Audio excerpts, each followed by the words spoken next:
Hello ಗೆಳೆಯರೆ, ತಮ್ಮೆಲ್ಲರಿಗೂ ಲಾ excellence IAS ಪ್ರಸ್ತುತಪಡಿಸುವ ದ ಹಿಂದೂ ನ್ಯೂಸ್ ಅನಾಲಿಸಿಸ್ ಕಾರ್ಯಕ್ರಮಕ್ಕೆ ಸ್ವಾಗತ. ಇಂದು ನಾವು ಸೆಪ್ಟೆಂಬರ್ 6, 2021 ಸುದ್ದಿ ವಿಶ್ಲೇಷಣೆಯನ್ನು ನೋಡಲಿದ್ದೇವೆ. ಇಂದಿನ ಮೊದಲನೇ ಆರ್ಟಿಕಲ್, 12-year-old ಡೈಸ್ ಆಸ್ ನೀಫಾ ರೀಅಪಿಯರ್ಸ್ ಇನ್ ಕೋಝಿಕೋಡ್. ಈ ಒಂದು ಆರ್ಟಿಕಲಲ್ಲಿ ಮಾತಾಡ್ತಿರುವಂತಹ ವಿಷಯ ಕೋಝಿಕೋಡ್ ಜಿಲ್ಲೆ, ಇದು ಕೇರಳದಲ್ಲಿದೆ.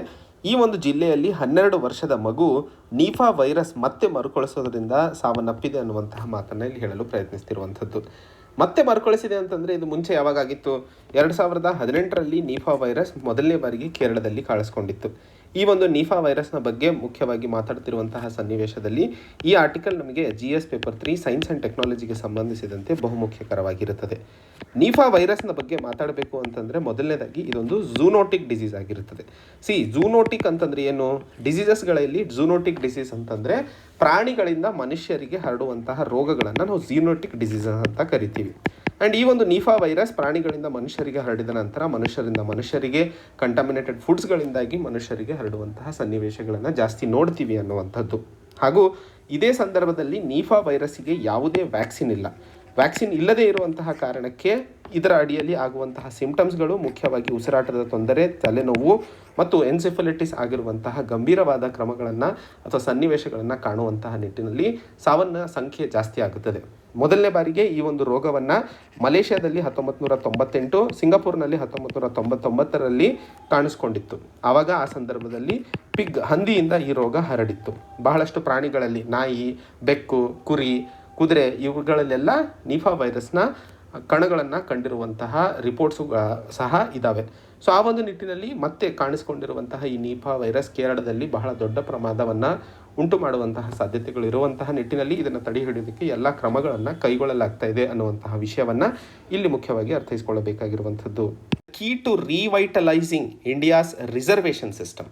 ಈ ಒಂದು ಆರ್ಟಿಕಲಲ್ಲಿ ಮಾತಾಡ್ತಿರುವಂತಹ ವಿಷಯ ಮುಖ್ಯವಾಗಿ ಭಾರತದಲ್ಲಿ ರಿಸರ್ವೇಷನ್ಗೆ ಸಂಬಂಧಿತವಾಗಿ ಏನೆಲ್ಲ ಕಾನೂನು ಅಥವಾ ಸಿಸ್ಟಮನ್ನು ನಾವು ಜಾರಿಗೆ ತಂದಿದ್ದೀವೋ ಅದನ್ನು ಮತ್ತೆ ಮರುಕಳಿಸುವ ಅವಶ್ಯಕತೆ ಇದೆ ಅನ್ನುವಂಥದ್ದು. ರಿಸರ್ವೇಷನ್ಗೆ ಸಂಬಂಧಿಸಿದಂತೆ ಚರ್ಚೆ ಮುಖ್ಯವಾಗಿ ಏಕೆ ಶುರುವಾಯಿತು ಅನ್ನುವಂಥದ್ದನ್ನು ನೋಡಿದಾಗ ತಮಗೆಲ್ಲ ಗೊತ್ತು, ಬಿಹಾರದ ಒಂದಿಷ್ಟು ನಾಯಕರೆಲ್ಲ ಹೋಗಿ ಪ್ರಧಾನಮಂತ್ರಿಗಳಿಗೆ ಸೋಷೋ ಎಕನಾಮಿಕ್ ಕಾಸ್ಟ್ ಸೆನ್ಸಸ್ನ ಬಗ್ಗೆ ತಮ್ಮ ಒಂದು ರಿಕ್ವೆಸ್ಟನ್ನು ಕೊಟ್ಟಿದ್ದರು. ಆ ಒಂದು ನಿಟ್ಟಿನಲ್ಲೂ ಸಹ ಚರ್ಚೆ ಬಹಳ ದೊಡ್ಡ ಮಟ್ಟದಲ್ಲಿ ಈ ಒಂದು ಸೋಷೋ ಎಕನಾಮಿಕ್ ಕಾಸ್ಟ್ ಬೇಸ್ಡ್ ಸೆನ್ಸಸ್ಸಿಗೆ ಸಂಬಂಧಿಸಿದಂತೆ ದೇಶದಲ್ಲಿ ಜಾಸ್ತಿ ಆಯಿತು. ತದನಂತರ ಇವಾಗ ನೀಟಲ್ಲಿ OBCಗೂ ರಿಸರ್ವೇಷನನ್ನು ಕೊಡ್ತು ಸರ್ಕಾರ. ಅದಕ್ಕೂ ಸಂಬಂಧಿಸಿದಂತೆ ರಾಜ್ಯಾದ್ಯಂತ ಅಥವಾ ದೇಶಾದ್ಯಂತ ರಿಸರ್ವೇಷನ್ ಸಂಬಂಧಿತ ಚರ್ಚೆ ಬಹಳ ದೊಡ್ಡ ಮಟ್ಟದಲ್ಲಿ ಆಗ್ತಾ ಇರುವಂತಹ ನಿಟ್ಟಿನಲ್ಲಿ ಇವತ್ತು ಈ ಆರ್ಟಿಕಲ್ನಲ್ಲಿ ನಾವು ಯಾಕೆ ಸೋಷೋ ಎಕನಾಮಿಕ್ ಕಾಸ್ಟ್ ಸೆನ್ಸಸ್ನ ಅವಶ್ಯಕತೆ ಇದೆ ಆ್ಯಂಡ್ ಇವತ್ತಿನ ಪರಿಸ್ಥಿತಿ ಏನಿದೆ, ಸೊ ದಟ್ ಮುಂದಿನ ರಿಫಾರ್ಮೇಷನಿಗೆ ಅಥವಾ ರಿಫಾರ್ಮೇಷನ್ ಮಾಡೋದಕ್ಕೆ ಈ ಒಂದು ಸರ್ವೆ ಯಾವ ರೀತಿ ಅನುಕೂಲವಾಗುತ್ತದೆ ಅನ್ನುವಂತಹ ನಿಟ್ಟಿನಲ್ಲಿ ಈ ಒಂದು ಆರ್ಟಿಕಲನ್ನು ನೋಡ್ತಾ ಇರುವಂಥದ್ದು. ಈ ಒಂದು ಆರ್ಟಿಕಲ್ನ ಸುದ್ದಿ ವಿಶ್ಲೇಷಣೆ ಮುಖ್ಯವಾಗಿ GS ಪೇಪರ್ 2 ಸೋಷಿಯಲ್ ಜಸ್ಟಿಸಿಗೆ ಸಂಬಂಧಿಸಿದಂತೆ ಬಹುಮುಖ್ಯವಾಗಿ ಅನುಕೂಲವಾಗುತ್ತದೆ ಅನ್ನುವಂಥದ್ದನ್ನು ಸಹ ನೆನಪಿಟ್ಕೋಬೇಕು. ದೇಶ ಸ್ವತಂತ್ರವಾದ ನಂತರ ಮುಖ್ಯವಾಗಿ ನಮ್ಮ ಭಾರತ ದೇಶದ ಸಂವಿಧಾನವನ್ನು ಬರೆದಂತಹ ನಮ್ಮ ಕಾನ್ಸ್ಟಿಟ್ಯೂಷನಲ್ ಫೋರ್ ಫಾದರ್ಸ್ ಏನಿದ್ರು ಅವರು ಮುಖ್ಯವಾಗಿ ಅಫರ್ಮೇಟಿವ್ ಆ್ಯಕ್ಷನ್ ಪ್ಲ್ಯಾನ್, ಅಫರ್ಮೇಟಿವ್ ಅಂತಂದರೆ ಪಾಸಿಟಿವ್ ಅಂತ ಹೇಳಿ. ಸೊ ಪಾಸಿಟಿವ್ ನಿಟ್ಟಿನಲ್ಲಿ ಸಮಾಜವನ್ನು ಬದಲಾಯಿಸುವಂತಹ ನಿಟ್ಟಿನಲ್ಲಿ ಈ ಒಂದು ರಿಸರ್ವೇಷನ್ ಕಾರ್ಯಕ್ರಮವನ್ನು ಅಫರ್ಮೇಟಿವ್ ಆ್ಯಕ್ಷನ್ ಪ್ಲ್ಯಾನ್ನ ಅಡಿಯಲ್ಲಿ ಜಾರಿಗೆ ತರಲಾಗಿತ್ತು.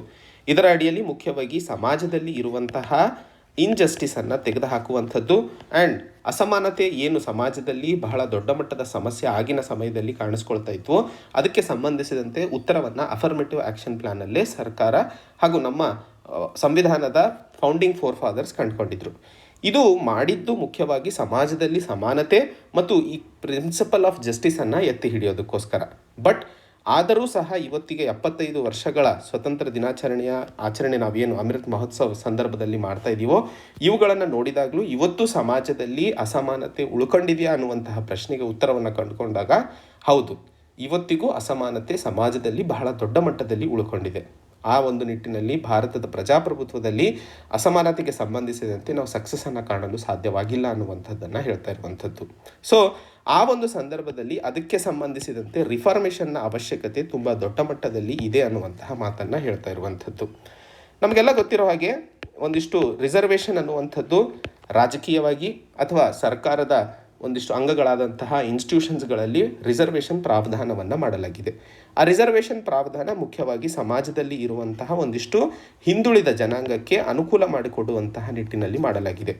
ಆದರೂ ಸಹ ಇವತ್ತಿಗೂ ಬಹಳಷ್ಟು ಸಾಮಾಜಿಕ ಅನಾಲಿಸಿಸ್ ಮಾಡಿದಾಗ ಒಂದಿಷ್ಟು ಸಮಾಜಗಳು ಇನ್ನೂ ಹಿಂದೆ ಉಳ್ಕೊಂಡಿರುವಂತಹ ಸಮಸ್ಯೆಯನ್ನು ನಾವು ನೋಡ್ತಾ ಇದ್ದೀವಿ. ಆ್ಯಂಡ್ ಆ ಒಂದು ಸಮಾಜ ಯಾವ ಕಾರಣಕ್ಕೂ ಅಥವಾ ಯಾವುದೋ ಒಂದು ರೀಸನ್ಸಿಂದಾಗಿ ಪವರ್ ಶೇರಿಂಗಲ್ಲಾಗಿರಬಹುದು ಅಥವಾ ಡಿಸಿಷನ್ ಮೇಕಿಂಗ್ ಪ್ರೋಸೆಸ್ನಲ್ಲಿ ನಮ್ಮ ಪ್ರಜಾಪ್ರಭುತ್ವದ ಸೆಟಪ್ಪಲ್ಲಿ ಇಲ್ಲದೆ ಇರುವಂಥದ್ದು ಒಂದು ದೊಡ್ಡ ಮಟ್ಟದಲ್ಲಿ ಹಿನ್ನಡತೆ ಆಗಿದೆ ಅನ್ನುವಂಥದ್ದು. ಸೊ ಈ ಒಂದು ಹಿನ್ನಡತೆಯನ್ನು ತೆಗೆದುಹಾಕೋದಕ್ಕೋಸ್ಕರ ಇವತ್ತು ಮತ್ತೆ ಸೋಷೋ ಎಕನಾಮಿಕ್ ಕಾನ್ಸೆನ್ಸಸ್ನ ಬಗ್ಗೆ ಮಾತಾಡಲಾಗ್ತಿರುವಂಥದ್ದು. ಹಾಗಾದರೆ ಇವತ್ತಿನ ಪಾಲಿಸಿಯಲ್ಲಿ, ಕರೆಂಟ್ ಪಾಲಿಸಿಯಲ್ಲಿ ಏನೆಲ್ಲ ಪ್ರಾಬ್ಲಮ್ಸ್ ಇದ್ದಾವೆ ಅನ್ನುವಂಥದ್ದನ್ನು ಮಾತಾಡಿದಾಗ ಒಂದು ಇಷ್ಟು ಪಾಯಿಂಟ್ಸ್ಗಳು ಇಲ್ಲಿ ಅರ್ಥೈಸ್ಕೊಳ್ಳಬೇಕಾಗಿರುವಂಥದ್ದು. ಮೊದಲನೇದು ಪ್ರಾಬ್ಲಮ್ ಆಫ್ ರೀಮಿಫಿಕೇಷನ್ ಅಂತ ಹೇಳ್ತಾ ಇರುವಂಥದ್ದು ಇಲ್ಲಿ ಲೇಖಕರು. ಸ್ಟೇಟ್ಮೆಂಟ್ಸು ಅಥವಾ ಒಂದಿಷ್ಟು ಪದಗಳನ್ನು ತಾವು ಮುಖ್ಯವಾಗಿ ಇಂಗ್ಲೀಷಲ್ಲೇ ಅರ್ಥ ಮಾಡ್ಕೋಬೇಕು. ಯಾಕಂದರೆ ಆನ್ಸರ್ಸ್ ಬರೆಯಬೇಕಾದ್ರೆ ತಾವು ಕನ್ನಡದಲ್ಲಿ ಬರೆಯುವಂತಹ ಸಂದರ್ಭದಲ್ಲಿ ಅದನ್ನು ವಿಶ್ಲೇಷಿಸಿ ಬರೀಬಹುದು. ಬಟ್ ಬೇಸಿಕ್ ಐಡಿಯಾಲಜಿ ಅಥವಾ ಡಾಕ್ಟ್ರಿನನ್ನು ಅರ್ಥೈಸ್ಕೊಂಡಾಗ ನಿಮ್ಮ ಆನ್ಸರ್ ಇನ್ನೂ ಹೆಚ್ಚಿಗೆ ಉತ್ತಮವಾದ ನಿಟ್ಟಿನಲ್ಲಿ ರೆಪ್ರೆಸೆಂಟ್ ಮಾಡೋದಕ್ಕೆ ಅನುಕೂಲವಾಗುತ್ತದೆ ಅನ್ನುವಂಥದ್ದು. So current problem of reification, REIFICATION ಅಂತ ಹೇಳ್ತಾ ಇದ್ದೀವಿ. ಏನಿದು ಪ್ರಾಬ್ಲಮ್ ಆಫ್ ರೀಫಿಕೇಷನ್? ಭಾರತದಲ್ಲಿ ಅಥವಾ ಕಾನ್ಸ್ಟಿಟ್ಯೂಷನಲ್ ಫೋರ್ಫಾದರ್ ಸಮಾಜದಲ್ಲಿ ಇರುವಂತಹ ಅಸಮಾನತೆ ಮತ್ತು ಹಿಂದುಳಿತ ಏನು ಕಾಣ್ತಾ ಇದ್ವೋ ಅದನ್ನು ತೆಗೆದುಹಾಕುವಂತಹ ನಿಟ್ಟಿನಲ್ಲಿ ರಿಸರ್ವೇಷನ್ ಸಿಸ್ಟಮನ್ನು ತರಿತು. ಬಟ್ ಆ ರಿಸರ್ವೇಷನ್ ಸಿಸ್ಟಮು ಏನಕ್ಕಿದೆ ಅಥವಾ ಅದರಿಂದಾಗಿ ಮುಖ್ಯವಾಗಿ ಏನು ಉದ್ದೇಶವಿತ್ತಲ್ಲ ಅದು ನಿಜವಾಗಿ ಸಮರ್ಪಕವಾಗದೇ ಇರುವಂತಹ ಸಮಸ್ಯೆಯೇ ಪ್ರಾಬ್ಲಮ್ ಆಫ್ ರೀಫಿಕೇಷನ್. ಅಂದರೆ ರಿಸರ್ವೇಷನ್ ಬೇಕು ನಿಜವಾಗ್ಲೂ ಈ ಒಂದು ಸಮಾಜವನ್ನು ಎತ್ತಿ ಹಿಡಿಯೋದಕ್ಕೆ ಅನ್ನುವಂತಹ ಆಲೋಚನೆ ಜನರಲ್ಲಿ ನೆಗೆಟಿವ್ ಇದೆ. ಯಾಕಂದರೆ ರಿಸರ್ವೇಷನ್ನ ಬಗ್ಗೆ ಎಲ್ಲೇ ಚರ್ಚೆ ಆಗಲಿ, ನಿಮ್ಮ ಗೆಳೆಯರಲ್ಲಾಗಿರಬಹುದು, ಸಮಾಜದಲ್ಲಾಗಿರಬಹುದು, ಅದನ್ನು ಒಂದಿಷ್ಟು ಜನರಿಂದ ಬೇರೆ ಅಥವಾ ಅವಕಾಶಗಳನ್ನು ಕಸ್ಕೊಳ್ಳೋದಕ್ಕೆ ಮಾಡಿದಂತಹ ಒಂದು ಸಿಸ್ಟಮ್ ಅಂತ ಹೇಳ್ತಾರೆ ಹೊರತು ಅದರಿಂದಾಗಿ ಸಮಾಜದಲ್ಲಿ ಆಗಬೇಕಾದಂತಹ ಬದಲಾವಣೆಗಳ ಅನುಸಾರವಾಗಿ ಅಥವಾ ಬದಲಾವಣೆಗಳಿಗೆ ಎಷ್ಟರ ಮಟ್ಟಿಗೆ ಅದು ಅನುಕೂಲ ಮಾಡಿಕೊಟ್ಟಿದೆ ಅನ್ನುವಂಥದ್ದನ್ನು ಯಾರು ಆಲೋಚಿಸೋದಿಲ್ಲ. ಸೊ ಸಮಾಜದಲ್ಲಿ ಪ್ರಾಬ್ಲಮ್ ಆಫ್ ರೀಫಿಕೇಷನ್ ಬಹಳ ದೊಡ್ಡ ಮಟ್ಟದಲ್ಲಿ ನಾವು ಕಾಣ್ತಾ ಇದ್ದೀವಿ. ಹೇಗೆ ಒಂದಿಷ್ಟು ಸಮಾಜಗಳು ಇದಕ್ಕಿಂತ ಲಾಭ ಪಡೆಯಲು ಸಾಧ್ಯವಾಗಿಲ್ಲ ಅಥವಾ ಇವತ್ತಿಗೂ ಸಮಾಜದಲ್ಲಿ ಹಿನ್ನಡತೆ ಉಳ್ಕೊಂಡಿದೆ ಅಂತ ಅನ್ನುವಂತಹ ವಿಷಯಕ್ಕೆ ಸಂಬಂಧಿಸಿದಂತೆ ಮಾತಾಡಬೇಕು ಅಂತಂದರೆ ಇಲ್ಲಿ ಒಂದು ಮುಖ್ಯವಾದ ಕಮಿಷನ್ ರಿಪೋರ್ಟ್ನ ಅರ್ಥೈಸ್ಕೊಳ್ಳಬೇಕು. Justice G Rohini commission report ಬಹಳ ಇಂಪಾರ್ಟೆಂಟ್ ರಿಪೋರ್ಟ್ ಇದು. ಈ ಒಂದು ಮುಖ್ಯವಾದ ಆರ್ಟಿಕಲ್ ಇದರ ಸುತ್ತಾನೆ ಮಾತಾಡ್ತಾ ಇರುವಂಥದ್ದು. ಸೊ ಈ ಒಂದು ರಿಪೋರ್ಟನ್ನು ಅರ್ಥೈಸ್ಕೊಳ್ಳಬೇಕಾಗಿರುವಂಥದ್ದೇ ಬಹುಮುಖ್ಯವಾಗಿರುವಂಥದ್ದು.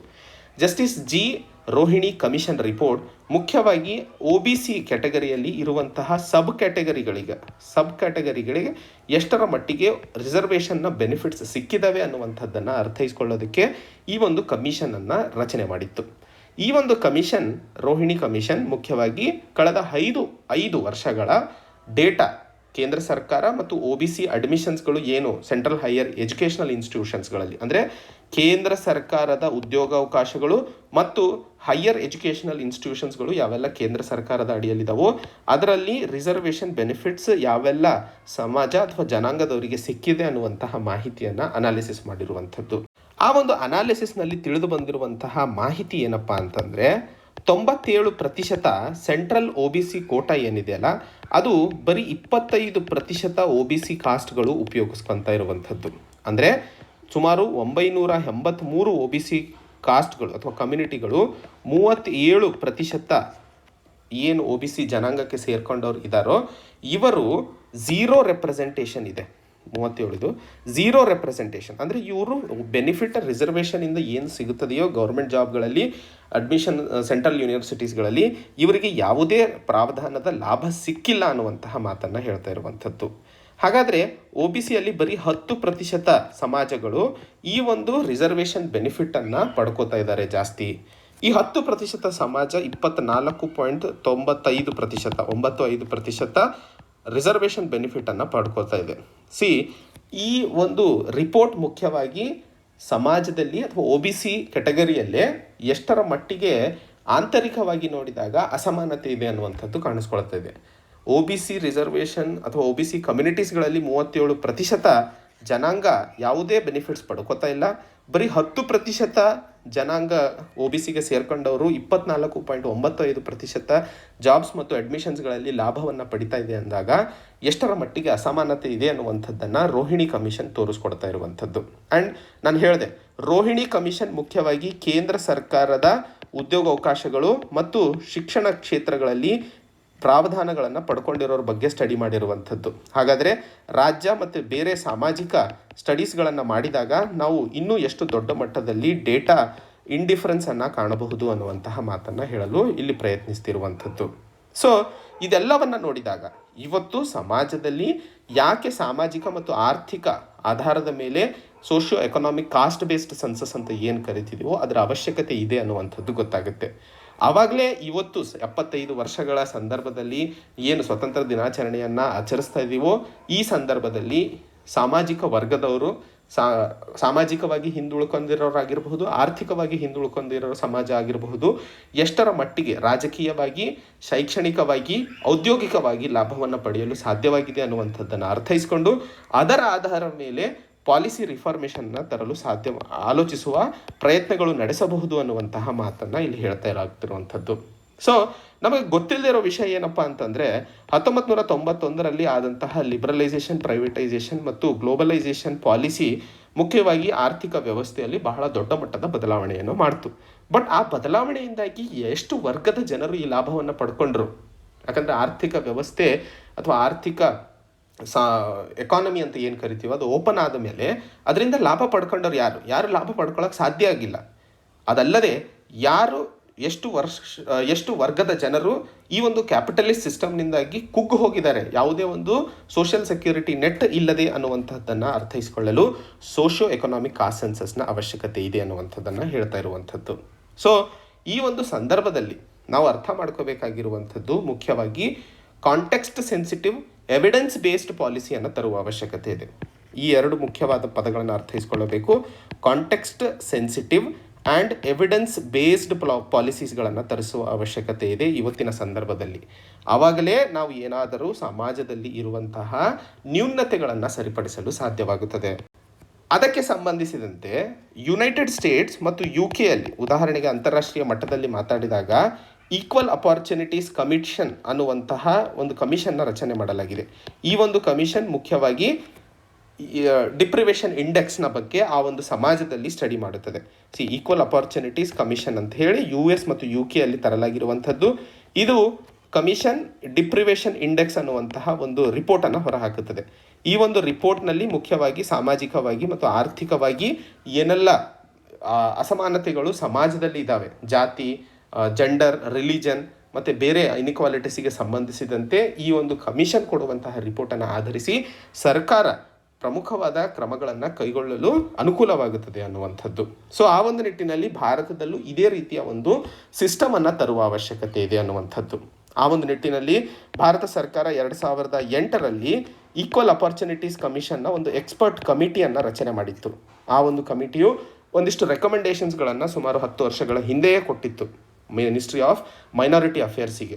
ಆದರೂ ಸಹ ಅದರ ಮೇಲೆ ಯಾವುದೇ ಒಂದು ಚರ್ಚೆ ಅಥವಾ ಯಾವುದೇ ಒಂದು ಕ್ರಮ ತಗೊಳ್ಳದೇ ಇರುವಂಥದ್ದು ಇಲ್ಲಿ ಆಲೋಚನೆಗೆ ಕಾರಣವಾಗಿದೆ ಅನ್ನುವಂತಹ ಮಾತನ್ನು ಇಲ್ಲಿ ಹೇಳಲು ಪ್ರಯತ್ನಿಸ್ತಿರುವಂಥದ್ದು.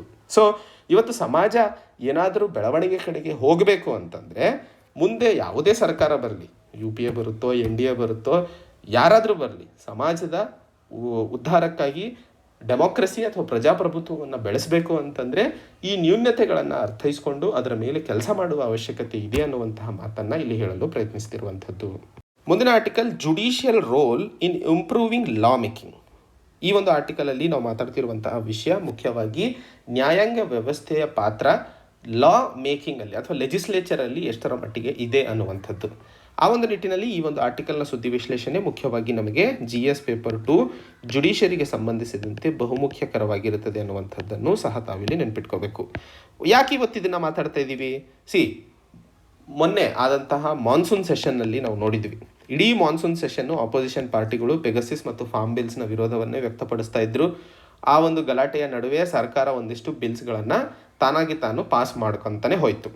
ಅದಕ್ಕೆ ಸಂಬಂಧಿಸಿದಂತೆ chief justice of India NV Ramana ಅವರು ಸ್ವತಂತ್ರ ದಿನಾಚರಣೆಯ ಸಂದರ್ಭದಲ್ಲಿ ನಮ್ಮ ಭಾರತ ದೇಶದ ಲೆಜಿಸ್ಲೇಚರಲ್ಲಿ ಆಗ್ತಾ ಇರುವಂತಹ ಕಾನೂನುಗಳು ಅಥವಾ ಮಸೂದೆಗಳು ಏನು ಪಾಸ್ ಆಗ್ತಾ ಇದ್ದಾವೋ ಇವು ಸರಿಯಾಗಿ ಮಾತುಕತೆ ಅಥವಾ ಚರ್ಚೆ ಆಗಿದ್ದಾಗ ಮಾತ್ರ ಸಮಾಜದಲ್ಲಿ ಇರುವಂತಹ ಎಲ್ಲ ವರ್ಗಗಳ ಅಭಿಪ್ರಾಯವನ್ನು ಒಳಗೊಂಡಂತಹ ಒಂದು ಪರ್ಫೆಕ್ಟ್ ಕಾನೂನು ಅಥವಾ ಮಸೂದೆಯನ್ನು ಜಾರಿಗೆ ತರಲು ಸಾಧ್ಯವಾಗುತ್ತದೆ ಅನ್ನುವಂಥದ್ದು.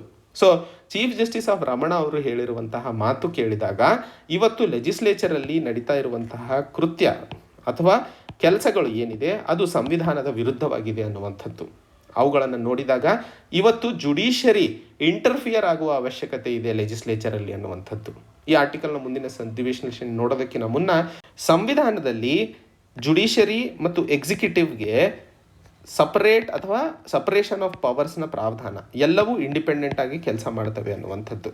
ಬಟ್ ಇವತ್ತು ಭಾರತದಲ್ಲಿ ನಡೀತಾ ಇರುವಂತಹ ಲೆಜಿಸ್ಲೇಚರ್ನ ವ್ಯವಸ್ಥೆ ನೋಡಿದಾಗ ಇದು ಬಹಳ ದೊಡ್ಡ ಮಟ್ಟದಲ್ಲಿ ಮುಂದಿನ ದಿನಗಳಲ್ಲಿ ನಮ್ಮ ಪ್ರಜಾಪ್ರಭುತ್ವಕ್ಕೆ ಕಂಟಕವಾಗಲಿದೆ ಅನ್ನುವಂತಹ ಮಾತನ್ನು ಇಲ್ಲಿ ಹೇಳಲು ಪ್ರಯತ್ನಿಸ್ತಿರುವಂಥದ್ದು. ಆ ಒಂದು ನಿಟ್ಟಿನಲ್ಲಿ ಜುಡಿಷರಿಯ ಪಾತ್ರ ಇಲ್ಲಿ ಹೇಗೆ ಇನ್ವೋಕ್ ಮಾಡಬಹುದು ಅನ್ನುವಂತಹ ಮಾತನ್ನು ಇಲ್ಲಿ ಹೇಳಲು ಪ್ರಯತ್ನಿಸ್ತಿರುವಂಥದ್ದು. ಎಷ್ಟರ ಮಟ್ಟಿಗೆ ಪಾರ್ಲಿಮೆಂಟ್ ಕೆಲಸ ಮಾಡ್ತಿದೆ ಅನ್ನುವಂತಹ ವಿಷಯವ ಅಥವಾ ಪ್ರಶ್ನೆಯನ್ನು ಕೇಳಿದಾಗ ಆ ಒಂದು ಪಾರ್ಲಿಮೆಂಟ್ ಪಾಸ್ ಮಾಡ್ತಾ ಇರುವಂತಹ number of bills, 50 bill pass ಮಾಡಿದ್ವಿ, 30 ಬಿಲ್ ಪಾಸ್ ಮಾಡಿದ್ವಿ ಅನ್ನೋದು ಇಂಪಾರ್ಟೆಂಟ್ ಅಲ್ಲ. ಆ ಬಿಲ್ಗಳ ಮೇಲೆ ಎಷ್ಟರ ಮಟ್ಟಿಗೆ ಚರ್ಚೆ ಆಯಿತು, ಎಷ್ಟು ಸಾಮಾಜಿಕ ಅಥವಾ ಎಷ್ಟು ವರ್ಗಗಳ ಅಭಿಪ್ರಾಯವನ್ನು ಒಳಗೊಂಡು ಆ ಒಂದು ಬಿಲ್ ಮೆಜಾರಿಟಿ ಪ್ರಾವಧಾನದೊಂದಿಗೆ ಪಾಸ್ ಆಯಿತು ಅನ್ನುವಂತಹ ವಿಷಯವನ್ನು ಮುಖ್ಯವಾಗಿ ಪರಿಗಣನೆಗೆ ತಗೊಳ್ಳಬೇಕಾಗುತ್ತದೆ. ಆ ಒಂದು ನಿಟ್ಟಿನಲ್ಲಿ ಎಲ್ಲ ನಮ್ಮ ಭಾರತ ದೇಶದಲ್ಲಿ ಪಾರ್ಲಿಮೆಂಟ್ರಿ ಸಿಸ್ಟಮ್ ಅಥವಾ ಪಾರ್ಲಿಮೆಂಟ್ರಿ ಫಾರ್ಮ್ ಆಫ್ ಗವರ್ಮೆಂಟ್ನ ವ್ಯವಸ್ಥೆಯನ್ನು ನಾವು ನೋಡ್ತಾ ಇದ್ದೀವಿ. ಈ ಪಾರ್ಲಿಮೆಂಟ್ರಿ ಫಾರ್ಮ್ ಆಫ್ ಗವರ್ಮೆಂಟ್ನ ವ್ಯವಸ್ಥೆಯಲ್ಲಿ ಎಲ್ಲ ಜನರು ತಮ್ಮ ಪ್ರತಿನಿಧಿಯನ್ನು ಚುನಾಯಿಸಿ ಪಾರ್ಲಿಮೆಂಟಿಗೆ ಕಳಿಸ್ಕೊಡ್ತಾರೆ. ಆ ಒಬ್ಬ ಪಾರ್ಲಿಮೆಂಟರಿನ ಅಥವಾ ಚುನಾಯಿತ ಪ್ರತಿನಿಧಿ ಏನಿದಾರಲ್ಲ ಅವರು ಹಾಕುವಂತಹ ಪ್ರತಿಯೊಂದು ವೋಟಿಗೂ ಆ ಪಾರ್ಲಿಮೆಂಟಲ್ಲಿ ಬೆಲೆ ಇದೆ. 543 ಜನ ಇದ್ದಾರೆ ಅಂದ ಕೂಡಲೇ ಬೇಕಾಬಿಟ್ಟು ಹಾಕಿಬಿಡೋದಲ್ಲ. ಸೊ ಆ ಒಂದು ನಿಟ್ಟಿನಲ್ಲಿ ಇಲ್ಲಿ ಲೇಖಕರು ಹೇಳಲು ಪ್ರಯತ್ನಿಸ್ತಿರುವಂಥದ್ದು, ಪ್ರತಿಯೊಬ್ಬ ಚುನಾಯಿತ ವ್ಯಕ್ತಿಯು ಯಾವುದೇ ಮಸೂದೆಗೆ ಹಾಕುವಂತಹ ವೋಟನ್ನು ಬಹಳ ಆಲೋಚಿಸಿ, ಯಾಕಂದರೆ ಅವರು ಅವರ ಕ್ಷೇತ್ರದ ಜನರನ್ನು ಅಲ್ಲಿ ಪ್ರತಿನಿಧಿಸ್ತಿರೋದ್ರಿಂದ, ರೆಪ್ರೆಸೆಂಟ್ ಮಾಡ್ತಾ ಇರೋದ್ರಿಂದ ಅದರ ಬೆಲೆ ತುಂಬ ಜಾಸ್ತಿ ಇರುತ್ತದೆ. ಸುಮ್ಮನೆ ಅದನ್ನು ಹಾಕಿಬಿಟ್ಟು ಅಥವಾ ಸುಮ್ಮನೆ ಆಯಿತು ನಂದು ಒಂದು ಇರಲಿ ಅಂತ ಹೇಳಿ ಕೈ ಎತ್ತದಲ್ಲ ಅನ್ನುವಂತಹ ಮಾತನ್ನು ಇಲ್ಲಿ ಹೇಳಲು ಪ್ರಯತ್ನಿಸ್ತಿರುವಂಥದ್ದು. ಸೊ ಡೆಲಿಬರೇಷನ್ಸ್, ಮಾತುಕತೆ, ಚರ್ಚೆ ಯಾವುದೇ ಒಂದು ಮಸೂದೆ ಅಥವಾ ಕಾನೂನಿನ ಮೇಲೆ ಆಗದೇ ಇದ್ದಾಗ ಅದು ಸಮಾಜದಲ್ಲಿ ಎಷ್ಟರ ಮಟ್ಟಿಗೆ ಪರಿಣಾಮ ಬೀಳುತ್ತದೆ ಅನ್ನುವಂತಹ ವಿಷಯಕ್ಕೆ ಸಂಬಂಧಿಸಿದಂತೆ ಗೊತ್ತಾಗಲ್ಲ ಅನ್ನೋಂಥ ಮಾತನ್ನು ಹೇಳ್ತಾ ಇರುವಂಥದ್ದು. ಉದಾಹರಣೆಗೆ ತಮಗೆಲ್ಲ ಗೊತ್ತೇ ಇರುವಂಥದ್ದು, ಮೊನ್ನೆ 127ನೇ ಸಂವಿಧಾನಿಕ ತಿದ್ದುಪಡಿ ಬಿಲ್ಲನ್ನು ತಂತು. ಆ 127ನೇ ಕಾನ್ಸ್ಟಿಟ್ಯೂಷನಲ್ ಅಮೆಂಡ್ಮೆಂಟ್ ಬಿಲ್ನ ಅಡಿಯಲ್ಲಿ ರಾಜ್ಯ ಸರ್ಕಾರಗಳಿಗೆ OBCಗೆ ಸಂಬಂಧಿಸಿದಂತೆ ರಿಸರ್ವೇಷನನ್ನು ಮಾಡುವಂತಹ ಪ್ರಾವಧಾನವನ್ನು ಮತ್ತೆ ಮರಳಿಸಿ ಕೊಡಲಾಯಿತು ಅನ್ನುವಂತಹ ಮಾತನ್ನು ಹೇಳಲಾಯಿತು. ಅದಕ್ಕೂ ಹಿಂದೆ ತಂದಂತಹ ಪಾರ್ಲಿಮೆಂಟ್ ಅಥವಾ ಕೇಂದ್ರ ಸರ್ಕಾರ ಹೇಳ್ತಾ ಇತ್ತು, ಹಿಂದೆ ತಂದಂತಹ ಸಂವಿಧಾನದ ತಿದ್ದುಪಡಿ ಮುಖ್ಯವಾಗಿ ರಾಜ್ಯ ಸರ್ಕಾರಗಳ ಪವರನ್ನು ಕಸ್ಕೋತಾ ಇಲ್ಲ ಅನ್ನುವಂಥದ್ದು. ಬಟ್ ಬಿಲ್ ಪಾಸ್ ಮಾಡಿದಾಗ ಅದನ್ನು ಚರ್ಚೆ ಮಾಡಿದರೆ ಈ ಸಮಸ್ಯೆನೇ ಬರ್ತಾ ಇದ್ದಿಲ್ಲಲ್ಲ. ಸೊ ಈ ರೀತಿಯ ಸಮಸ್ಯೆಗಳು ಇನ್ನೂ ದೊಡ್ಡ ಮಟ್ಟದಲ್ಲಿ ಉದ್ಭವ ಆಗುವಂತಹ ಸಾಧ್ಯತೆಗಳು ಮುಂದಿನ ದಿನಗಳಲ್ಲಿ ಇನ್ನೂ ಜಾಸ್ತಿ ಆಗ್ತವೆ ಅನ್ನುವಂಥದ್ದನ್ನು ಹೇಳ್ತಾ ಇರುವಂಥದ್ದು. ಆ ಒಂದು ನಿಟ್ಟಿನಲ್ಲಿ ಲೆಜಿಸ್ಲೇಟಿವ್ ಪ್ರೋಸೆಸ್ ಹೇಗೆ ಕೆಲಸ ಮಾಡ್ತಾ ಇದೆ ಆ್ಯಂಡ್ ಲಾ ಮೇಕಿಂಗ್ ಪ್ರೋಸೆಸ್ನಲ್ಲಿ ಜುಡಿಷರಿ ಹೇಗೆ ತನ್ನ ಒಂದು ಕ್ರಿಯೆ ಅಥವಾ ಕ್ರಮವನ್ನು ರೋಲನ್ನು ತೋರಿಸಬಹುದು ಇಲ್ಲಿ ಅನ್ನುವಂಥದ್ದನ್ನು ಹೇಳ್ತಾ ಇರುವಂಥದ್ದು. ಸೊ ಇಲ್ಲಿ ಮೊದಲನೇ ಪಾಯಿಂಟ್ ಆಗಿ ತಾವು ನೆನಪಿಟ್ಕೋಬೇಕಾಗಿರುವಂಥದ್ದು, ಜುಡಿಷರಿ ಮುಖ್ಯವಾಗಿ ಸಂವಿಧಾನದಲ್ಲಿ ಇರುವಂತಹ ಪ್ರಾವಧಾನಗಳು ಏನಿದಾವು, ಟೆಕ್ಸ್ಟ್ ಆ್ಯಂಡ್ ಸ್ಪಿರಿಟ್. ಯಾಕಂದರೆ ಟೆಕ್ಸ್ಟ್ ಅಂತಂದರೆ ಸಂವಿಧಾನದಲ್ಲಿ ಇರುವಂತಹ ಅಕ್ಷರಗಳು. ಆ ಅಕ್ಷರಗಳ ಒಂದು ಮೂಲ ಉದ್ದೇಶ ಇರುತ್ತೆ. ಆ ಅಕ್ಷರಗಳು ಮತ್ತು ಅದರ ಮೂಲ ಉದ್ದೇಶವನ್ನು ಇವತ್ತು ಡೆಮೋಕ್ರಸಿ ಅಥವಾ ಇವತ್ತಿನ ಪ್ರಜಾಪ್ರಭುತ್ವದಲ್ಲಿ ಸರಿಯಾಗಿ ಅಳವಡಿಕೆ ಆಗ್ತಾ ಇದೆಯಾ ಇಲ್ವಾ ಅನ್ನುವಂತಹ ವಿಷಯವನ್ನು ಜುಡಿಷರಿ ನೋಡ್ಕೋಬಹುದು. ಉದಾಹರಣೆಗೆ ಸಂವಿಧಾನದಲ್ಲಿ ಆರ್ಟಿಕಲ್ 100ರ ಅಡಿಯಲ್ಲಿ ಯಾವುದೇ ಮಸೂದೆಯನ್ನು ಮೆಜಾರಿಟಿ ವೋಟಿಂದ ಪಾಸ್ ಮಾಡಬೇಕು ಅನ್ನುವಂತಹ ಪ್ರಾವಧಾನವನ್ನು ಕೊಡಲಾಗಿದೆ. ಬಟ್ ಈ ಮೆಜಾರಿಟಿ ವೋಟ್, ಯಾಕಂದರೆ ವಾಯ್ಸ್ ವೋಟ್ ಮಾಡಲಾಗುತ್ತೆ. ಗಲಾಟೆ ಆದಾಗ ವಾಯ್ಸ್ ವೋಟ್ ಅಂತಂದರೆ ನೋ ಅಂತ ಹೇಳ್ತಾರೆ. ನೀವೇನಾದರೂ ಪಾರ್ಲಿಮೆಂಟ್ರಿ ಪ್ರೊಸೀಡಿಂಗ್ಸ್ ನೋಡಿದರೆ ಯಾರೆಲ್ಲ ಈ ಬಿಲ್ನ ಪರವಾಗಿದ್ದೀರಾ ಅಂತ ಹೇಳಿ ಸ್ಪೀಕರ್ ಕೇಳಿದ್ಕೊಳ್ಳೆ ಅಂತಾರೆ. ಅಂದರೆ ಎಸ್ ಅಂತ ಹೇಳಿ. ಅದೇ ರೀತಿಯಲ್ಲಿ ಯಾರೆಲ್ಲ ಇಲ್ಲ ಅಂತಂದಾಗ ನೋ ಅಂತ ಹೇಳ್ತಾರೆ. ಸೊ ಈ ಎಸ್ ಮತ್ತು ನೋನ ಸಂಖ್ಯೆಯಲ್ಲಿ ಒಂದಿಷ್ಟು ಗೊಂದಲಗಳಾದಾಗ ಅದನ್ನು ಆ್ಯಕ್ಚುಲಿ ವೋಟ್ ಕೌಂಟ್ ಮಾಡಿ ನೋಡಬೇಕು, ಮತ್ತೆ ಅದನ್ನು ಮಾಡ್ತಾ ಇಲ್ಲ. ಸೊ ಆ ಒಂದು ಸಂದರ್ಭದಲ್ಲಿ ಆರ್ಟಿಕಲ್ 100ರ ವಿರುದ್ಧವಾಗಿದೆ ಈ ಒಂದು ಕ್ರಮ. ಸೊ ಹೀಗೆ ನಡೀತಾ ಇರುವಂತಹ ಒಂದಿಷ್ಟು ಚಟುವಟಿಕೆಗಳು ಯಾವುದು ಸಂವಿಧಾನದ ವಿರುದ್ಧವಾಗಿದ್ದಾವೋ ಅವುಗಳನ್ನು ತಡೆ ಹಿಡಿಯುವಂತಹ ನಿಟ್ಟಿನಲ್ಲಿ ಜುಡಿಷರಿ ಕೆಲಸ ಮಾಡಬಹುದು. ಹಾಗೆ ಇನ್ನೊಂದು ಹಂತದಲ್ಲಿ ತಮಗೆ ಇನ್ನೂ ಮುಖ್ಯವಾಗಿ ಗೊತ್ತೇ ಇದೆ, ಯಾವುದೇ ಒಂದು ಬಿಲ್ಲನ್ನು ಪಾಸ್ ಮಾಡಬೇಕು ಅದು ಯಾಕಂದರೆ ಗವರ್ಮೆಂಟ್ ಲೋಕಸಭೆಯಲ್ಲಿ ಮೆಜಾರಿಟಿಯಲ್ಲಿದೆ, ಆದರೆ ರಾಜ್ಯಸಭೆಯಲ್ಲಿ ಇಲ್ಲದೇ ಇದ್ದಾಗ ಮುಖ್ಯವಾಗಿ ಮಸೂದೆಗಳನ್ನು ಮನಿ ಬಿಲ್ ಅಂತ ಪಾಸ್ ಮಾಡಿಬಿಡ್ತಾರೆ. ಯಾವುದೇ ಒಂದು ಮಸೂದೆಯನ್ನು ಮನಿ ಬಿಲ್ ಅಂತ ಹೇಳಿದ ಕೂಡಲೇ ರಾಜ್ಯಸಭೆಯ ಪವರ್ ಕಡಿಮೆ ಆಗೋಗುತ್ತೆ. ಯಾಕೆ? ಸಪೋಸ್ ಮನಿ ಬಿಲ್ಲನ್ನು ಲೋಕಸಭೆಯಲ್ಲಿ ಇಂಟ್ರೊಡ್ಯೂಸ್ ಮಾಡಿದ ಮೇಲೆ ಅಥವಾ ಈ ಲೋಕಸಭೆಯಲ್ಲಿ ಪಾಸ್ ಮಾಡಿ ರಾಜ್ಯಸಭೆಗೆ ಪಾಸ್ ಮಾಡಲು ಕಳಿಸಿದಾಗ ಇವರಿಗೆ 14 ದಿನಗಳ ಸಮಯ ಇರುತ್ತಷ್ಟೆ. ಆ 14 ದಿನದಲ್ಲಿ ಇವರು ಪಾಸ್ ಮಾಡಬೇಕು. ಆ 14 ದಿನದಲ್ಲಿ ಅವರು ಪಾಸ್ ಮಾಡಿಲ್ಲ ಅಂತಂದರೆ ಅದು ಪಾಸ್ ಆಗಿದೆ ಅಂತ ಅಂದ್ಕೊಂಡ್ಬಿಟ್ಟು ಒಟ್ಟು ಬಿಲ್ಲು ಪ್ರೆಸಿಡೆನ್ಷಿಯಲ್ ಅಸೆಂಟಿಗೆ ಹೋಗ್ಬಿಡುತ್ತೆ. ಸೊ ಈ ರೀತಿಯಾಗಿ ರಾಜ್ಯಸಭೆಯನ್ನು ಬೈಪಾಸ್ ಮಾಡೋದಕ್ಕೋಸ್ಕರ ಬಹಳಷ್ಟು ಬಿಲ್ಗಳನ್ನು ಮನಿ ಬಿಲ್ ಅಂಥೇಳಿ ಹೆಸರು ಹಾಕಿಬಿಟ್ಟು ಕಳಿಸ್ತಾರೆ. ಈ ಮನಿ ಬಿಲ್ ಅನ್ನುವಂತಹ ಪ್ರಾವಧಾನವನ್ನು ಆರ್ಟಿಕಲ್ 110 ಅಡಿಯಲ್ಲಿ ಕೊಡಲಾಗಿದೆ. ಇದರ ಅಡಿಯಲ್ಲಿ 7 ಮುಖ್ಯವಾದ ಪ್ರಾವಿಷನ್ಸ್ಗಳಿದ್ದಾವೆ, ಯಾವುಗಳನ್ನು ಮನಿ ಬಿಲ್ ಅಂತ ಕರಿಬಹುದು ಅನ್ನುವಂಥದ್ದನ್ನು. ಇದನ್ನು ಮುಖ್ಯವಾಗಿ ಸ್ಪೀಕರ್ ಡಿಸೈಡ್ ಮಾಡ್ತಾರೆ. ನೆನ್ಪಿಟ್ಕೊಳ್ಳಿ, ಲೋಕಸಭೆಯ ಸ್ಪೀಕರ್ ಯಾವ ಬಿಲ್ ಮನಿ ಬಿಲ್ ಇದೆ ಇಲ್ಲ ಅನ್ನುವಂಥದ್ದು. ಆ್ಯಂಡ್ ಅವ್ರದ್ದೇ ಫೈನಲ್ ಅಥಾರಿಟಿ, ಯಾರು ಬೇರೆಯವರು ಅದ್ರ ಬಗ್ಗೆ ಮಾತಾಡೋ ಹಾಗಿಲ್ಲ. ಆ್ಯಂಡ್ ಒನ್ಸ್ ಅದು ಮನಿ ಬಿಲ್ ಅಂತ ಡಿಸೈಡ್ ಆಯಿತು ಅಂತಂದರೆ ರಾಜ್ಯಸಭೆಯ ಪವರಲ್ಲಿ ಕಡಿಮೆ ಆಗುತ್ತದೆ. ಸೊ ಎಷ್ಟೋ ಬಿಲ್ಗಳನ್ನು ಮುಖ್ಯವಾಗಿ ಹೀಗೆ ಒಂದಿಷ್ಟು ಫೈನಾನ್ಷಿಯಲ್ ಪ್ರಾವಿಷನ್ ಅಂತ ಹಾಕಿಬಿಟ್ಟು ಬೈಪಾಸ್ ಮಾಡ್ತಾ ಇರುವಂತಹ ಸನ್ನಿವೇಶಗಳನ್ನು ಕಾಣ್ತಿದ್ದೀವಿ. ಇದಲ್ಲದೆ ಇನ್ನೊಂದು ಕೇಸ್ ಇಲ್ಲಿ ಹೇಳ್ತೀನಿ, ಆಧಾರ್ ಕೇಸ್ನ ಬಗ್ಗೆ. ಆಧಾರ್ ಕೇಸ್ ಯಾವಾಗ ಅಥವಾ ಆಧಾರ್ಗೆ ಸಂಬಂಧಿಸಿದಂತೆ ಒಂದಿಷ್ಟು ಚರ್ಚೆ ನಡೀತಾ ಇತ್ತೋ ಆ ಸಂದರ್ಭದಲ್ಲಿ ಮುಖ್ಯವಾಗಿ ಸರ್ವೋಚ್ಚ ನ್ಯಾಯಾಲಯವು ಮಧ್ಯಸ್ಥಿಕೆಯನ್ನು ತಗೊಂಡ ನಂತರ ಏನೆಲ್ಲ ಆಧಾರ್ನಲ್ಲಿ ಪ್ರೈವಸಿಗೆ ಸಂಬಂಧಿತವಾಗಿರಬಹುದು ಅಥವಾ ಬೇರೆ ವಿಷಯಗಳಿಗೆ ಸಂಬಂಧಿತವಾಗಿರುವಂತಹ ವಿರುದ್ಧವಾದ ಕ್ರಮಗಳಿದ್ವೋ ಅದನ್ನು ತಡೆ ಹಿಡಿಯಲು ಸಾಧ್ಯವಾಯಿತು.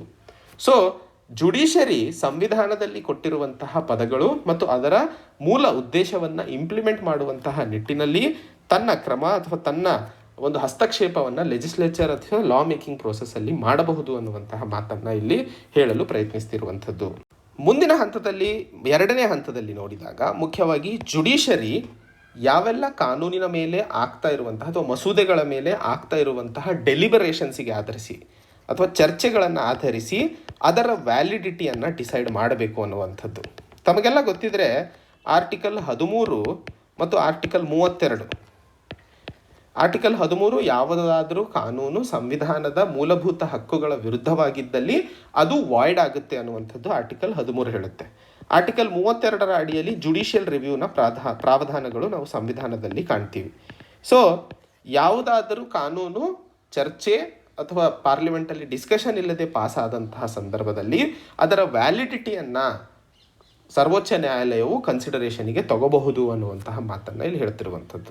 ಅಂದರೆ ಒಟ್ಟಾರೆ ಲೆಜಿಸ್ಲೇಚರಲ್ಲಿ ಡೆಲಿಬರೇಷನ್ ಅಥವಾ ಚರ್ಚೆಗೆ ಮುಖ್ಯವಾದ ಪ್ರಾವಧಾನ ಕೊಡುವ ಅವಶ್ಯಕತೆ ಇದೆ ಅನ್ನುವಂಥದ್ದು. ಸರ್ವೋಚ್ಚ ನ್ಯಾಯಾಲಯವು Indian hotel and restaurants association ಒಂದು ಕೇಸ್ ಇತ್ತು 2013ರಲ್ಲಿ. ಸೊ ಇಂಡಿಯನ್ ಹೋಟೆಲ್ ಮತ್ತು ರೆಸ್ಟೋರೆಂಟ್ಸ್ ಅಸೋಸಿಯೇಷನ್ನ ಅಡಿಯಲ್ಲಿ ಒಂದು ತೀರ್ಪನ್ನು ಕೊಟ್ಟಿತ್ತು. ಆ ಇಂಡಿಯನ್ ಹೋಟೆಲ್ಸ್ ಮತ್ತು ರೆಸ್ಟೋರೆಂಟ್ ಅಸೋಸಿಯೇಷನ್ ಕೇಸ್ ಏನಿತ್ತು, ಸರ್ಕಾರ ಒಂದು ಕಾನೂನನ್ನು ತಂದಿತ್ತು.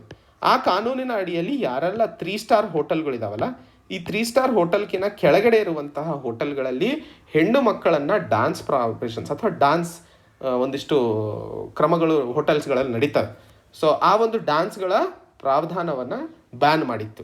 ಸೊ 3 ಸ್ಟಾರ್ ಹೋಟೆಲ್ ಮೇಲ್ಗಡೆ ಇರೋರು ಡ್ಯಾನ್ಸ್ ಮಾಡಿಸ್ಬೋದು ಅನ್ನುವಂಥದ್ದು. ಯಾಕಂದರೆ ಸರ್ಕಾರದ ಆಲೋಚನೆ ಏನಾಗಿತ್ತು, 3 ಸ್ಟಾರ್ ಹೋಟೆಲ್ಗಿನ ಕೆಳಗಡೆ ಇರುವಂತಹ ಹೋಟೆಲ್ಗಳಲ್ಲಿ ಹೆಣ್ಣು ಮಕ್ಕಳ ಮೇಲೆ ಒಂದಿಷ್ಟು ಲೈಂಗಿಕ ದೌರ್ಜನ್ಯಗಳು ಅಥವಾ ಪ್ರಾಸ್ಟಿಟ್ಯೂಷನ್ ನಡೆಯುವಂತಹ ಕೆಲಸಗಳು ಜಾಸ್ತಿ ಆಗುತ್ತವೆ ಅನ್ನುವಂಥದ್ದು. ಬಟ್ ಅದಕ್ಕೆ ಸಂಬಂಧಿಸಿದಂತೆ ಸರ್ವೋಚ್ಚ ನ್ಯಾಯಾಲಯ ಹೇಳಿತ್ತು, ಇದರ ಬಗ್ಗೆ ಯಾವುದೇ ಖಚಿತ ಮಾಹಿತಿ ಇಲ್ಲ ಕಿ 3 ಸ್ಟಾರ್ ಹೋಟೆಲ್ ಮೇಲೆ ಪ್ರಾಸ್ಟಿಟ್ಯೂಷನ್ ಅಥವಾ ಹೆಣ್ಣು ಮಕ್ಕಳ ಮೇಲೆ ದೌರ್ಜನ್ಯ ಲೈಂಗಿಕವಾಗಿರ್ಬೋದು ದೈಹಿಕವಾಗಿರ್ಬೋದು ಆಗಲ್ಲ ಅಂತ ಹೇಳಿ.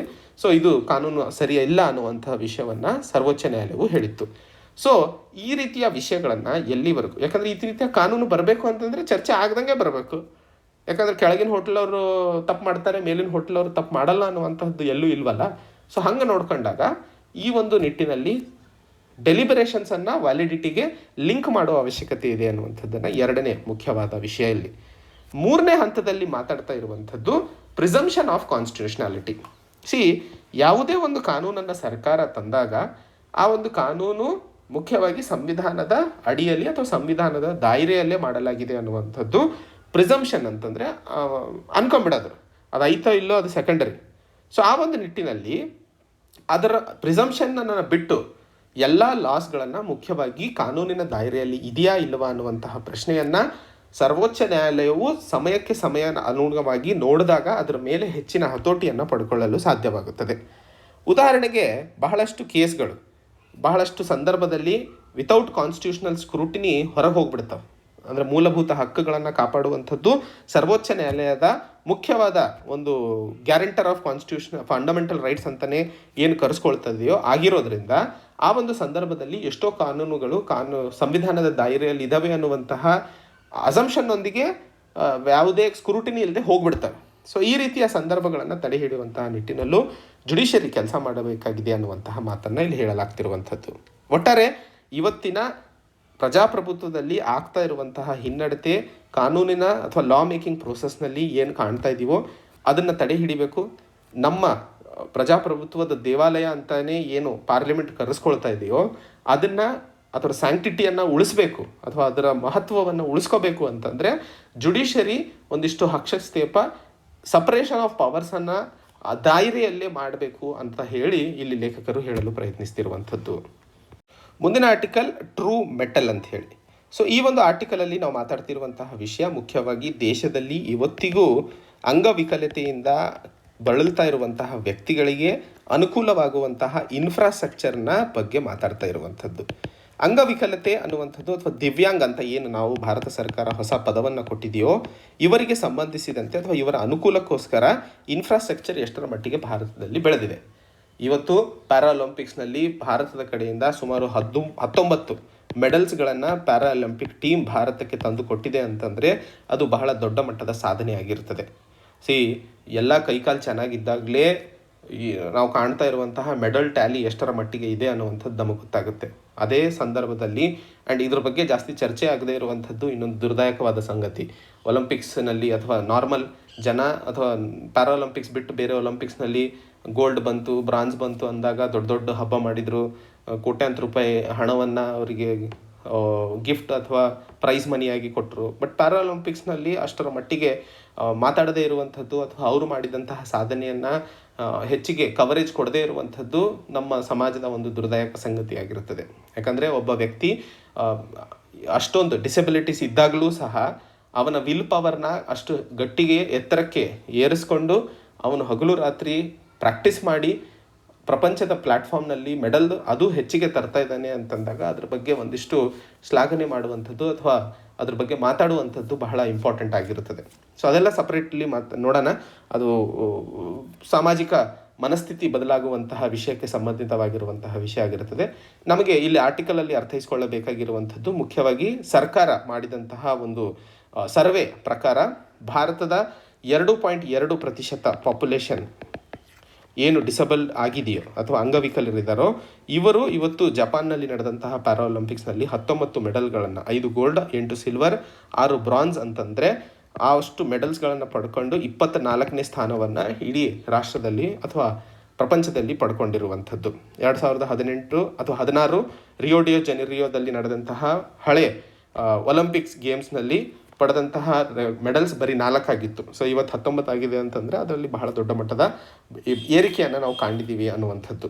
ಇವೆಲ್ಲದರ ನಡುವೆ ಇವತ್ತು ದೇಶದಲ್ಲಿ ಈ ಒಂದು ದಿವ್ಯಾಂಗಗಳಿಗೆ ಅಥವಾ ಡಿಸೇಬಲ್ ಪೀಪಲಿಗೆ ಇರುವಂತಹ ಇನ್ಫ್ರಾಸ್ಟ್ರಕ್ಚರ್ ಆಕ್ಸಿಸ್ನ ಬಗ್ಗೆ ಮಾತಾಡಿದಾಗ ಬಹಳ ದೊಡ್ಡ ಮಟ್ಟದಲ್ಲಿ ಗ್ಯಾಪ್ ಇದೆ. 2016ರಲ್ಲಿ ಮಾಡಿದಂತಹ ಒಂದು ಆಡಿಟ್ನ ಪ್ರಕಾರ ಗೌರ್ಮೆಂಟ್ ಏಜೆನ್ಸಿಗಳು ಮಾಡಿದ್ವು, ದೇಶದಲ್ಲಿ ಯಾವ ಒಂದು ಬಿಲ್ಡಿಂಗು ಈ ಒಂದು ದಿವ್ಯಾಂಗಗಳಿಗೆ ಅಥವಾ ಡಿಸೇಬಲ್ ಪೀಪಲ್ಗೆ ಫ್ರೆಂಡ್ಲಿ ಆಗಿರುವಂತಹ ಪ್ರಾವಧಾನಗಳನ್ನು ಮಾಡಿಲ್ಲ ಅನ್ನುವಂತಹ ಒಂದು ಮಾಹಿತಿ ಗೊತ್ತಾಗಿತ್ತು. ಸೊ ಆ ಒಂದು ನಿಟ್ಟಿನಲ್ಲಿ ಇವತ್ತು ಸಮಾಜದಲ್ಲಿ ದಿವ್ಯಾಂಗಗಳಿಗೂ ಸಹ ಸರಿಯಾದ ಮನ್ನಣೆ ಅಥವಾ ಅವರಿಗೂ ಸಹ ಪರಿಗಣನೆಗೆ ತಗೊಂಡು ಬೆಳವಣಿಗೆಯನ್ನು ಮುಂತಗೊಂಡು ಹೋಗುವ ಅವಶ್ಯಕತೆ ಇದೆ ಅನ್ನುವಂತಹ ವಿಷಯವನ್ನು ಇಲ್ಲಿ ಮಾತಾಡ್ತಾ ಇರುವಂಥದ್ದು. ಒಟ್ಟಾರೆ ಈ ಒಂದು ಆರ್ಟಿಕಲ್ ಮುಖ್ಯವಾಗಿ ನಮಗೆ GS ಪೇಪರ್ 2 ಸೋಷಿಯಲ್ ಜಸ್ಟಿಸಿಗೆ ಸಂಬಂಧಿಸಿದಂತೆ ಬಹುಮುಖ್ಯಕರವಾಗಿರುವಂತಹ ಆರ್ಟಿಕಲ್ ಆಗಿರುತ್ತದೆ. ಇಂದಿನ ಕೊನೆಯ article national monetisation pipeline and infrastructure deficit. ಈ ಆರ್ಟಿಕಲಲ್ಲಿ ನಾವು ಮಾತಾಡ್ತಿರುವಂತಹ ಮುಖ್ಯವಾದ ವಿಷಯ ನ್ಯಾಷನಲ್ ಮಾನಿಟೈಸೇಷನ್ ಪೈಪ್ಲೈನಿಗೆ ಸಂಬಂಧಿತವಾಗಿರುವಂಥದ್ದು. ಅಂದರೆ ಒಂದಿಷ್ಟು ಅಸೆಟ್ಸ್ಗಳು ಭಾರತದ ಸರ್ಕಾರದ ಅಡಿಯಲ್ಲಿ ಏನಿದಾವೋ ಅವುಗಳನ್ನು ಪ್ರೈವೇಟ್ ಪ್ಲೇಯರ್ಸಿಗೆ ಲೀಸ್ನ ಮೂಲಕ ಕೊಟ್ಟು ಒಂದಿಷ್ಟು ವರ್ಷದ ಅವಧಿವರೆಗೆ ಅದರಿಂದ ಹಣವನ್ನು ಸರ್ಕಾರ ಮಾಡಲು ಪ್ರಯತ್ನಿಸ್ತಿರುವಂಥದ್ದು. ಸೊ ಇಲ್ಲಿ ಮುಖ್ಯವಾಗಿ ಆರ್ಥಿಕ ವ್ಯವಸ್ಥೆಗೆ ಸಂಬಂಧಿತವಾಗಿರುವಂತಹ ವಿಷಯವಾಗಿರೋದ್ರಿಂದ ಈ ಒಂದು ಆರ್ಟಿಕಲ್ ಮುಖ್ಯವಾಗಿ GS ಪೇಪರ್ 3 ಎಕಾನಮಿಗೆ ಸಂಬಂಧಿಸಿದಂತೆ ಬಹುಮುಖ್ಯಕರವಾಗಿರುತ್ತದೆ ಅನ್ನುವಂಥದ್ದನ್ನು ಇಲ್ಲಿ ತಾವು ನೆನ್ಪಿಟ್ಕೋಬೇಕಾಗಿರುವಂಥದ್ದು. ಸೊ ನ್ಯಾಷನಲ್ ಮಾನಿಟೈಸೇಷನ್ ಪೈಪ್ಲೈನ್ನ ಬಗ್ಗೆ ತಮಗೆ ಗೊತ್ತೇ ಇದೆ. 2019 ಬಜೆಟ್ನಲ್ಲಿ ನಿರ್ಮಲಾ ಸೀತಾರಾಮನ್ ಅವರು ಈ ಒಂದು ನ್ಯಾಷನಲ್ ಮಾನಿಟೈಸೇಷನ್ ಪೈಪ್ಲೈನ್ನ ಬಗ್ಗೆ ಮಾತಾಡಿದರು. ಅದೇ ಸಂದರ್ಭ ಅಥವಾ 2019 ಸ್ವತಂತ್ರ ದಿನಾಚರಣೆಯ ಅಂಗವಾಗಿ ನರೇಂದ್ರ ಮೋದಿ ಪ್ರಧಾನಮಂತ್ರಿಗಳು ನ್ಯಾಷನಲ್ ಇನ್ಫ್ರಾಸ್ಟ್ರಕ್ಚರ್ ಪೈಪ್ಲೈನ್ ಪ್ರಾಜೆಕ್ಟ್ನ ಬಗ್ಗೆ ಹೇಳಿದರು. ಆ ಒಂದು ಪ್ರಾಜೆಕ್ಟ್ನ ಅಡಿಯಲ್ಲಿ 100 ಲಕ್ಷ ಕೋಟಿ ರೂಪಾಯಿ ಹಣವನ್ನು ಭಾರತದಲ್ಲಿ ಇನ್ಫ್ರಾಸ್ಟ್ರಕ್ಚರ್ ಪ್ರಾಜೆಕ್ಟ್ಸ್ಗಳಿಗೆ ಸಂಬಂಧಿಸಿದಂತೆ, ಡೆವಲಪ್ಮೆಂಟಿಗೆ ಸಂಬಂಧಿಸಿದಂತೆ ಭಾರತ ಸರ್ಕಾರ ಇನ್ವೆಸ್ಟ್ ಮಾಡಲಿದೆ ಅನ್ನುವಂತಹ ಮಾತನ್ನು ಹೇಳಿತ್ತು. ಅದೇ ನಿಟ್ಟಿನಲ್ಲಿ ನ್ಯಾಷನಲ್ ಮಾನಿಟೈಸೇಷನ್ ಪೈಪ್ಲೈನ್ ಕಾರ್ಯಕ್ರಮವನ್ನು ಇಲ್ಲಿ ಜಾರಿಗೆ ತಂದಿರುವಂಥದ್ದು.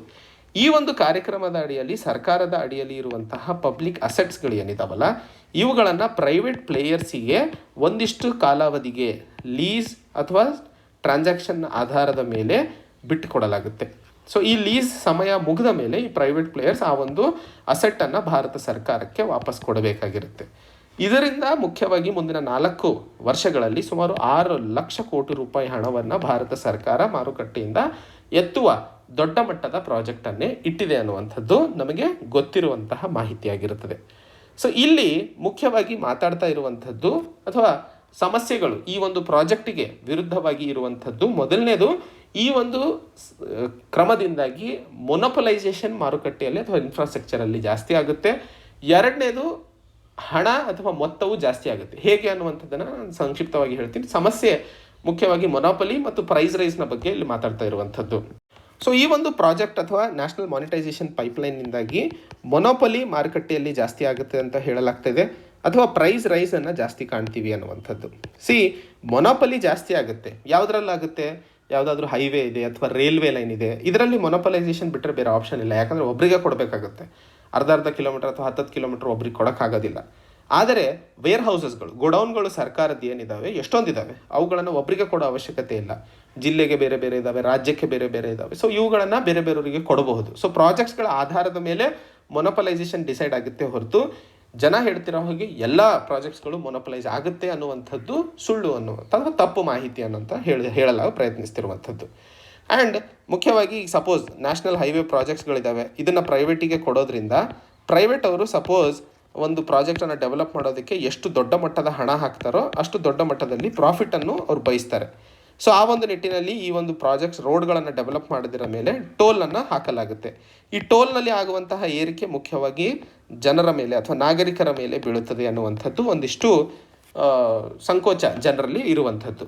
ಅದಕ್ಕೆ ಅಥವಾ ಆ ಒಂದು ವಿಷಯಕ್ಕೆ ಸಂಬಂಧಿಸಿದಂತೆ ನೀತಿ ಆಯೋಗ್ನ ವೈಸ್ ಚೇರ್ಮನ್ ಆದಂತಹ ರಾಜೀವ್ ಕುಮಾರ್ ಅವರು ಹೇಳ್ತಾ ಇರುವಂಥದ್ದು, ಬೆಲೆ ಅಥವಾ ಏನು ಪ್ರೈಸ್ ನಿಗದಿ ಮಾಡಬೇಕು ಅದನ್ನು ಸಹ ಸರ್ಕಾರ ರೆಗ್ಯುಲೇಟ್ ಮಾಡುತ್ತದೆ ಅನ್ನುವಂಥದ್ದು.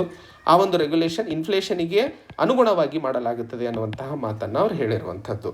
ಸೊ ಜನರಲ್ಲಿ ಬೆಲೆ ಏರಿಕೆಯ ಬಗ್ಗೆ ಏನು ಊಹಾಪೋಹಗಳಿದಾವೋ ಈ ಒಂದು ಪ್ರೈವೇಟೈಸೇಷನ್ನಿಂದಾಗಿ, ಅದರ ಬಗ್ಗೆಯೂ ನೀತಿ ಆಯೋಗ್ನ ವೈಸ್ ಚೇರ್ಪರ್ಸನ್ ಹೇಳಿರುವಂತಹ ಮಾತು ರೆಗ್ಯುಲೇಷನ್ನ ಬಗ್ಗೆ ಒಂದಿಷ್ಟು ಪಾಸಿಟಿವ್ ಆಗಿರುವಂಥದ್ದು. ಆದರೆ ಪ್ರೈವೇಟ್ ಪ್ಲೇಯರ್ಸ್ ಇದನ್ನು ಎಷ್ಟರ ಮಟ್ಟಿಗೆ ಅಕ್ಸೆಪ್ಟ್ ಮಾಡ್ತಾರೆ ಅನ್ನುವಂಥದ್ದನ್ನು ಇನ್ನೂ ಕಾದು ನೋಡಬೇಕಾಗಿರುವಂಥದ್ದು. ಯಾಕಂದರೆ ಪ್ರೈವೇಟ್ ಪ್ಲೇಯರ್ಸ್ಗಳು ಯಾವಾಗ ಬೇಕಾದ್ರೆ ತಿರುಗಿಬಿಡ್ತಾರೆ. ಅವ್ರಿಗೆ ಬೇಕಾಗಿರುವಂಥದ್ದು ಲಾಭ ಎಲ್ಲಿರುತ್ತೋ ಅವ್ರು ಇನ್ವೆಸ್ಟ್ ಮಾಡೇ ಮಾಡ್ತಾರೆ. ಲಾಭ ಇಲ್ಲದೇ ಇದ್ದಾಗ ಯೂಶಲಿ ಅವರು ಒಪ್ಕೊಳ್ಳಲ್ಲ. ಸೊ ಅದಕ್ಕೋಸ್ಕರ ಅದನ್ನು ಕಾದು ನೋಡಬೇಕಾಗಿರುವಂಥದ್ದು.